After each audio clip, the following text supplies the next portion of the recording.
Now, the family system, enmeshment, like when this marriage is dysfunctional, where there's an intimacy vacuum. See, nature abhors a vacuum. The children will try to fill in the vacuum. So in a family system, let's say Jack and Jill get married pregnant and they have Susie. Susie may be a lost child. That is, she's the child that the way she can matter in that family is by getting lost. Or this child may be the hero child. Or this child may be the scapegoat child. All of these are forms of enmeshment, family system enmeshment. Meaning that as the children fill in for this dysfunctional marriage, or those of you who saw the family series, I had the big mobile, this beautiful mobile that Trudy Sween created, and I'd go over and touch the mobile and show you how if one part of the system is affected, all the parts of the system get affected.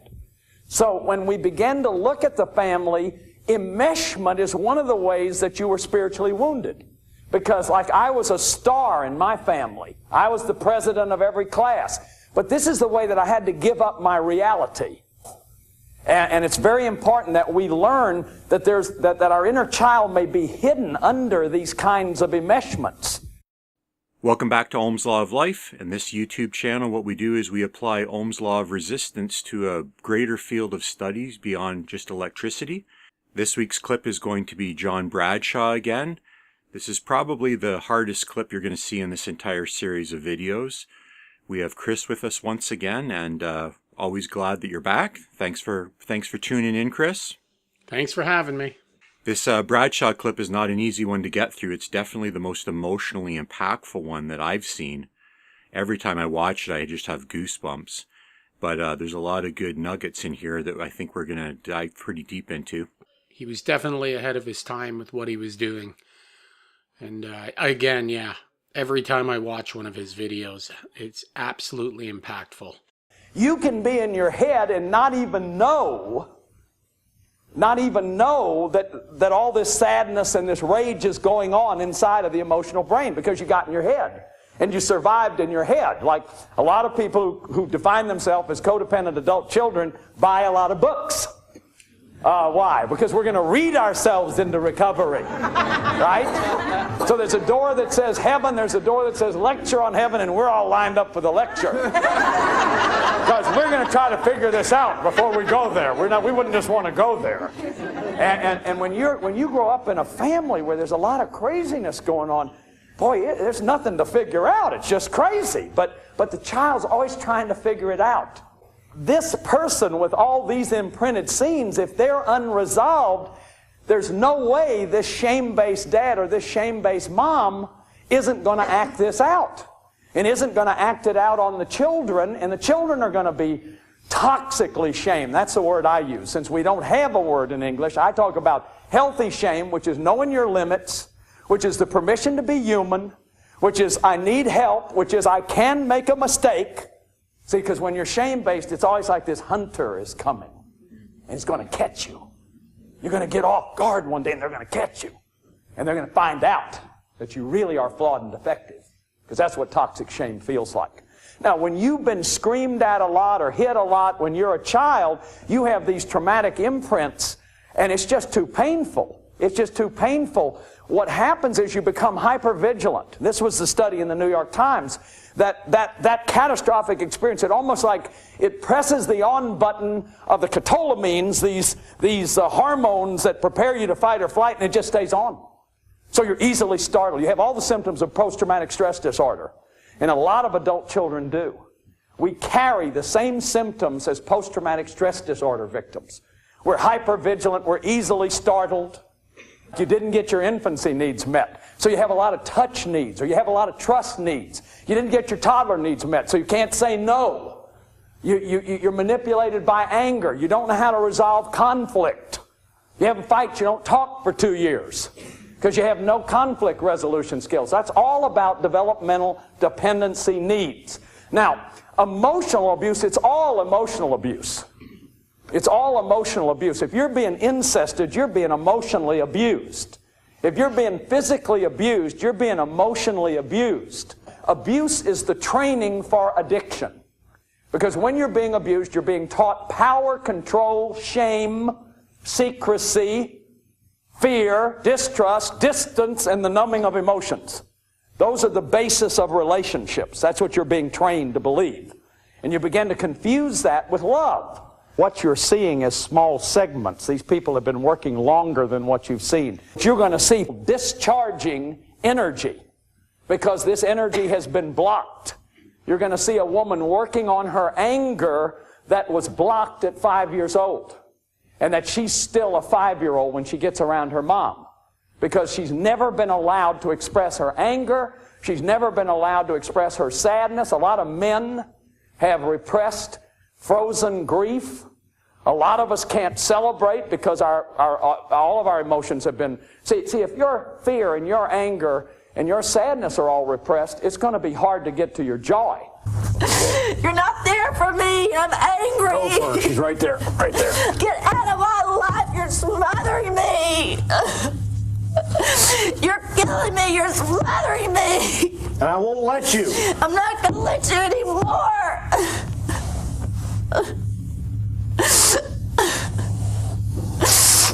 Take a breath. Take a breath. See if there's any more in there for right now.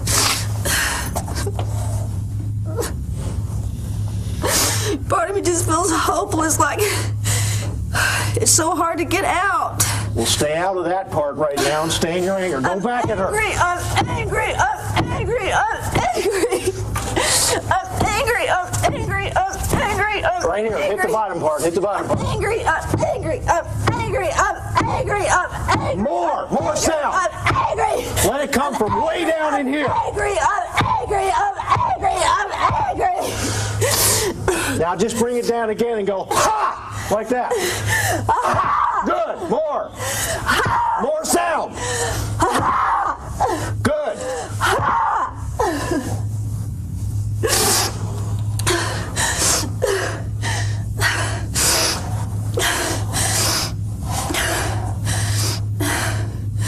I don't feel as afraid. Tell her that. I'm not afraid of you anymore.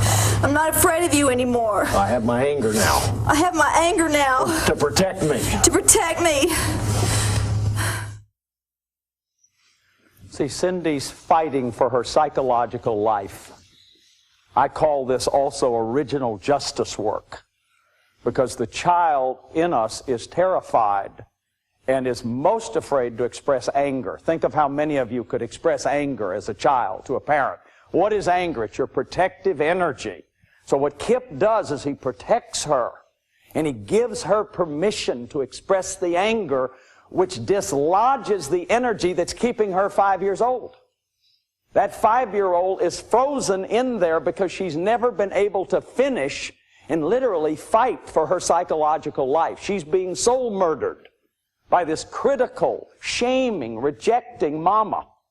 So that's a part of the grief process. It's original pain, is expressing the anger. Another part of it is the sadness. They want to cry out. They wanted as children to cry out, but they were too terrified to do so. So the energy gets frozen. Then they act it out in their reenactments. And we're going to have to work out these scenes, and the way you work out these scenes is by grieving them, by getting the energy out of your body. If you don't work it out, you act it out, or you act it in. That is, I do to myself what was done to me. By helping them feel the feelings and discharge the original pain, they don't have to act it out anymore. And that's the healing work that the original pain is. So I just wanted to start off talking about the last clip with Bradshaw, that we were talking about how I was in high school and I had these headphones on all the time between all the classes because I had all of this social anxiety. And the headphones were a way of distracting myself from having to deal with all the people and not overcoming that resistance of the social anxiety. But what happens over time with that is that those headphones turn into a compulsion of thousands of audio tapes and CDs, and then eventually it manifests as a book compulsion. And I also have thousands and thousands of dollars worth of books, more books than you could read in a whole lifetime. And I just find it interesting where he talks about in this clip this idea of people that are heavily traumatized feel compelled to be seeking answers But the seeking of those answers in itself is just another distraction from actually doing the work to overcome the resistance that is the trauma itself. I found that part of the clip fascinating, that it's so common, the idea that the seeking of knowledge will solve the problem, when really it's just another form of distraction. We're looking for an answer and we think the reading is going to help, but it's actually just part of the problem. I just found it's so fascinating that he spotted that. And you can't read your way out of a problem. How he talks about imprinted trauma. As soon as I heard that resonated with me completely, especially with our energy systems. I mean, the brain, and we've said this before, the brain is the most adaptable machine on this planet. The human brain is incredible at adaptation. We all know, and we've heard that this adaptation is our greatest asset as human beings. It's what's allowed us to achieve everything that we've done. But it's like playing with fire. It's such a powerful adaptive machine that it can adapt in ways that are actually detrimental to us as well. And I think Bradshaw, in his work, has stumbled onto this. I don't think he quite understood the energy systems the way we do, but our brains are adapting from the minute that we're born into our new environments.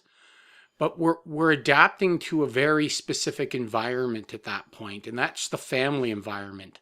We're not being exposed to the larger world and the environment that we will enter someday. It's all based just in this kind of artificial family environment. When we're young and when we're children, our brains are just starting to adapt, and it's laying down new neural pathways. And these pathways, they're the ones that are the most primal in us. They're the original pathways. If they aren't laid down properly in the beginning, and most of them, I would say almost everyone, it's sort of a potluck. You're just lucky or you're not lucky whether or not they're laid down into the right pathways at the beginning. If you think of like a young sapling tree, and it starts to grow and it gets its first couple of branches going on that tree. As that tree grows, those branches become the most dominant branches on that tree. And all other branches grow off of those initial branches. It's the same with those neural pathways as children. As we begin to develop, if that development is skewed, those branches diverge into different imprints that aren't necessarily good for the development of the person. And so you start getting these energy systems that are pushing through these trauma imprints, and they just keep growing and getting stronger and stronger as you get older. Now, depending on whatever kind of environment you came from, sometimes these divergent neural pathways that were started, they actually become quite beneficial to society. This is where you get all sorts of odd personalities, where you have somebody that, like myself, is a workaholic and has a compulsion for work. Society doesn't see that as a problem. Society loves that, right? And these billionaires that sleep 4 hours a night build these billion-dollar corporations, and you look at their personal lives and they're just train wrecks, just filled with, all sorts of substance abuses and failed marriages. But we don't tend to look at trauma in those aspects. We always tend to go towards, the parts of the trauma that don't help society, like alcoholism and, child abuse, things like that. But I really think at the end, this is stuff that we're all dealing with.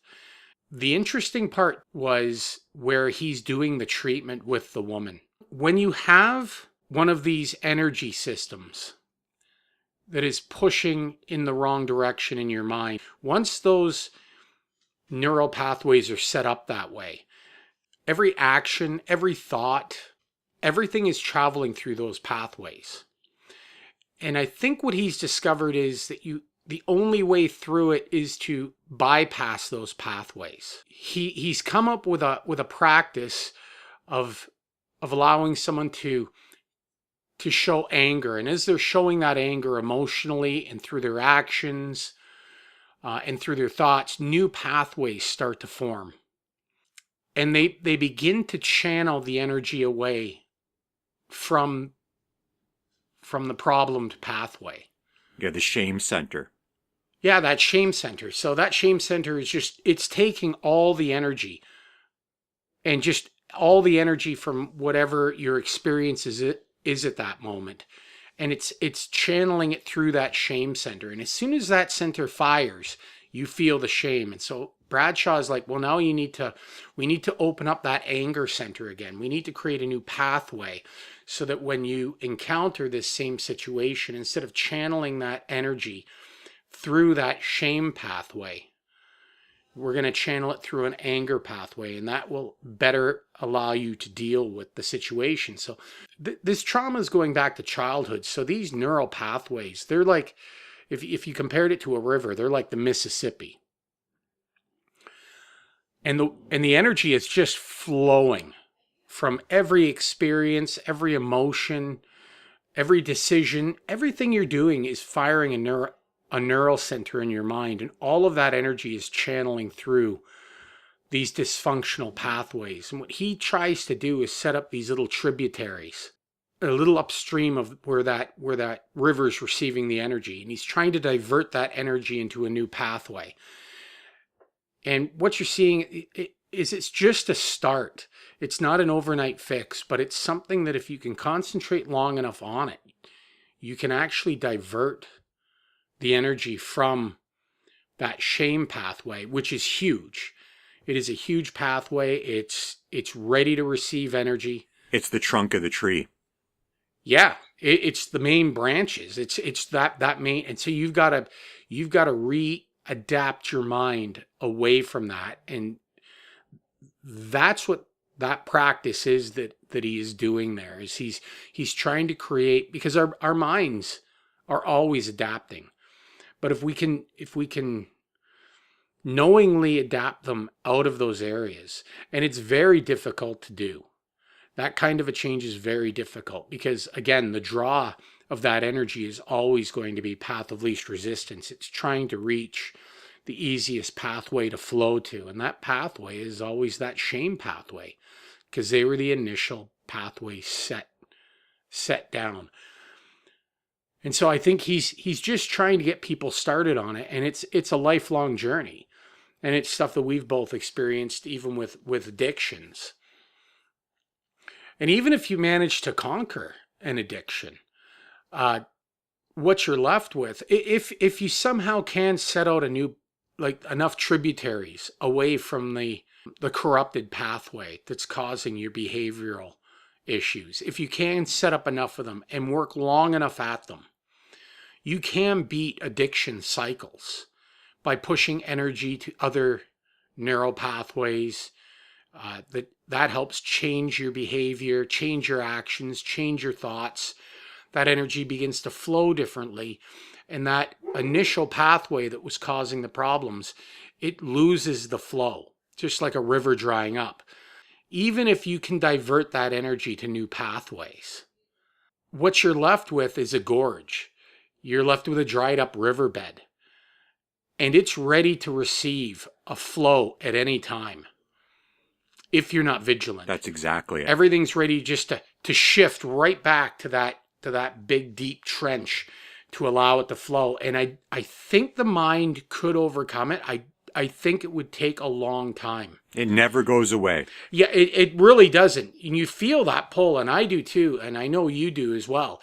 You always feel that pull, and it's not because there's energy necessarily traveling down that pathway. It's that pathway is there. You've transferred energy away from a circuit in your mind, but that circuit is still there, wanting to pull energy through it. And I think that's what we're experiencing, and what alcoholics experience, or ex-smokers experience.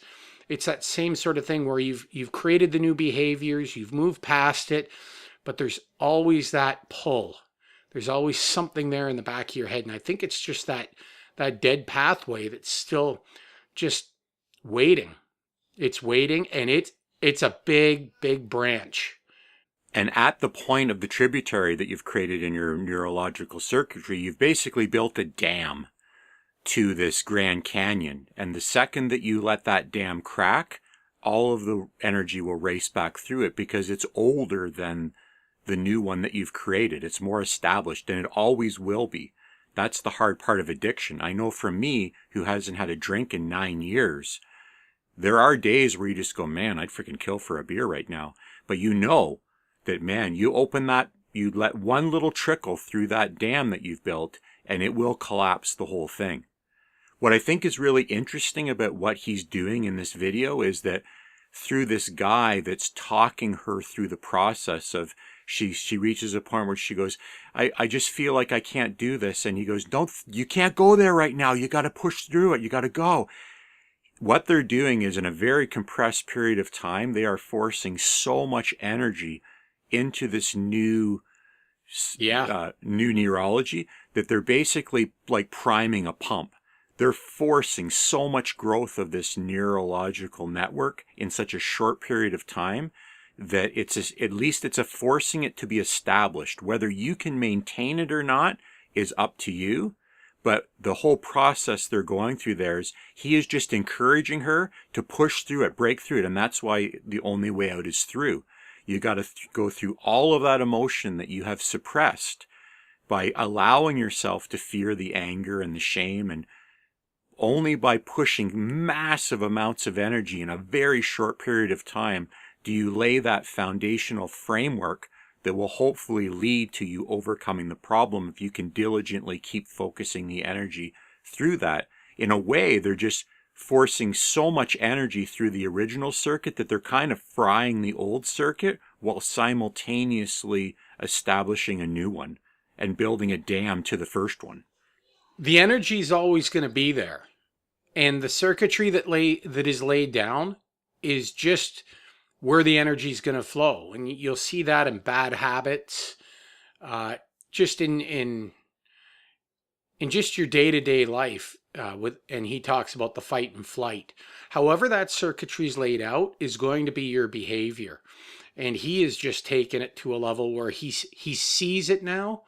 And he's like, this is how we have to begin behavioral change, is to address specific areas. And in his case, he's talking about how we were people were not allowed to be angry. Instead, they felt shame. And so those anger pathways were never created. And he's trying to, give it a good start, start that tributary off of that large river and start diverting that energy. And even though after the first, second, probably after the 100th one, you're still dealing with that same shame circuit, it maybe is weakened 20, 30%, and you're beginning to embrace a way to get that emotional energy through the branches, but new ones. So it's just fascinating that he actually touches on that. On a basic energy level, basically, for the people that are just tuning into this and not really aware of what we're talking about. If resistance is constant and current decreases, potential difference decreases. So if you are in a constant state of anxiety or depression because you've had all these traumatic events happen to you and you don't take any action, there's no new potential that gets established. So what he's doing in this clip is he's forcing them to acknowledge the mental resistance in their head, which is basically the shame-based trauma. And he forces them into action, which inevitably, because if resistance is constant and current increases, potential difference must increase. The potential difference that they're going to establish is the new circuitry that is going to override the pre-existing one. So if you're constantly traumatized and you don't act, you can't create new circuitry. But if you're constantly traumatized and someone can encourage you to act, you have the potential to overcome it.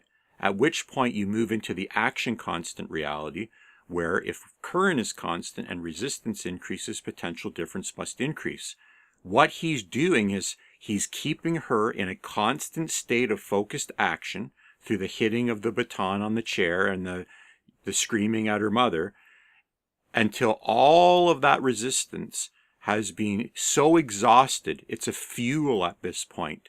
And he keeps her right when she wants to stop. He goes, don't go there. You keep going. Don't get in that place now. Don't think about that.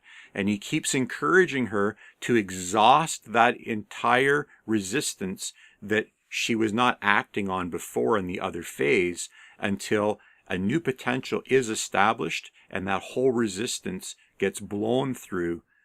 That's on an energy level what he's doing there. He uses potential to overcome the resistance, and he starts a flow of energy in a different direction. That's exactly what he's doing there. She is in a state of constant flow for the entire session. And his job is every time she wants to disengage the resistance, because if current is constant and resistance decreases, potential decreases.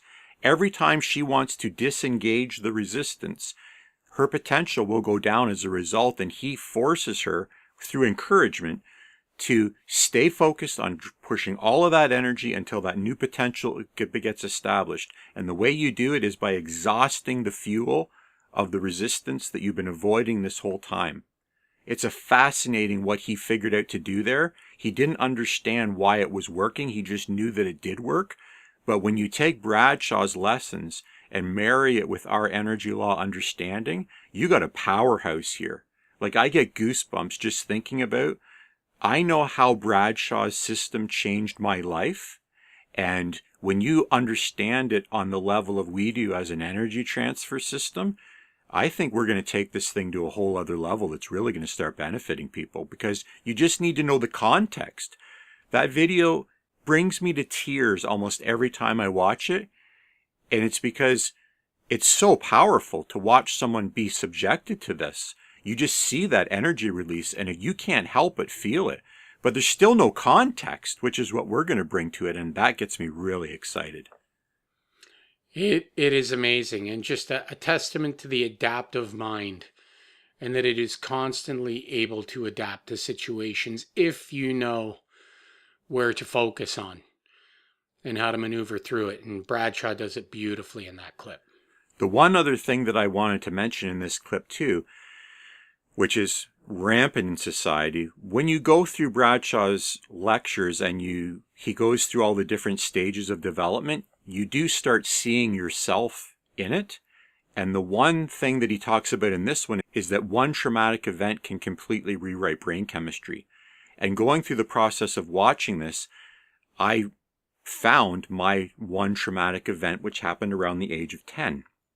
Once you can reassociate with that, you do understand how it changed your whole personality. And I'm seeing it everywhere in society now. This idea that the hunter's always coming and he's going to get you and he's going to find out that you're actually a flawed individual.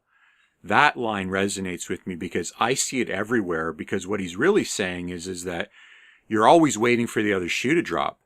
You're always waiting to get in trouble for something that you don't even know why you're in trouble. And that all comes from being punished as a child for things that you either did or didn't do or you don't have any reference for. But what we're seeing now is an absolute escalation of catastrophizing in society. And you and I are the kings of it. Every time we are catastrophizing, and you're seeing it everywhere now, it's why people are drawn to conspiracy theories. It's why people are going, we're all going to die in 6 years. The sky is falling. All of this I see is that catastrophizing aspect of that's permeated everyone in society right now. Everyone believes the world is ending right now. And all it really is you in hypervigilance mode, because there's a whole bunch of other stuff that happened that led up to this moment in time that has now created this perfect storm where you're letting all of these other things dictate your worldview. And that worldview for more and more of the population is that the world's going to end. This is crazy. I think it's always been that way. I think right through history we've had numerous times where, end of time prophecy, and it was always there. But I think it correlates with how you were raised as a kid. And at some points, I think parents get it right, or more right than they do at other times. And I think you see these cycles where, all of a sudden everybody thinks it's the end of the world. And then there are other cycles where we don't think it's the end of the world. And I think they come around from time to time, but all of it again is going back to those imprints when we were young. Once those imprints are established, all other thought and action all flows through that lens, through that one branch. That's why we see it in every aspect of our lives as we get older. It's like, I look at everything through a shame aspect. Well, yeah, all that's going on is there's an energy flow through these neural pathways in your brain. And whatever the action is, that energy goes through that pathway, and that energy flows straight through to those early childhood pathways. And as soon as it does, you've got that unhealthy shame imprint getting fed. If one of them activates, energy flows through those initial childhood ones. Like all the leaves on a tree, they all have to flow through the one main branch. And that's what we're seeing. We're the Gen X generation. We were brought up under the threat of impending nuclear destruction. And I know the effect that had on me, that the world could end at any time. They could drop the bomb at any time. I can't imagine the long-term psychological damage we're doing to children now, where every time you turn the TV on, it's a climate crisis, we're all gonna die. Well, yeah, no, there's definitely some big problems with that. The unintended consequence of that is going to bite us in the ass so bad. I can't, no wonder addiction's out of control now. Addiction is out of control. Young people are ODing on fentanyl on a daily basis. And really, why wouldn't you? When every time you turn on the mainstream media, we're all going to die. Well, yeah. I mean, there's always been some sort of threats, but nothing like the human race has seen in the last, 100 years or so. I mean, first it was the stockpiling of nuclear weapons to a point where we all understood that if we wanted to, we could wipe the planet out 10 times over. And now the threat is that, if we just try to live our day-to-day lives, we're going to wipe the planet out just by doing day-to-day things. So it's definitely escalated, and all of that is leading to these pathways being laid down. And we don't know what the consequences are to any of that yet, but I think we're going to find out. Well, what we do know is that when you turn every daily activity into a shame-based event, Bradshaw's already shown us where that story ends. And that's what they've done. Every natural instinct that a young person has just to go out when they have all of the energy in the world and live their lives is being turned into a shame center now. But that's something we're going to talk about actually in the next clip, at how social media is actually escalating that even to a whole new level. But that'll be for the next talk. Once again, we are the Ohm's Law guys, and what we do is we take a clip that I found online and then we apply Ohm's Law of resistance to it so that we show how Ohm's Law can actually be turned into a philosophy that shows you exactly what's motivating all of your actions, how to make better decisions, and how to increase your potential to become the person that you want to be. If you'd like more information on this, be sure to visit our website, Seniorthinktank.ca. Be sure to like and subscribe this video. We do a new video every week, applying Ohm's Law to different subjects. We're coming to the end of our little Bradshaw series dealing with childhood trauma. We've got 2 videos left in this series, and then we're going to be moving on to Marshall McLuhan, and the medium is the message, so be sure to stay tuned for that.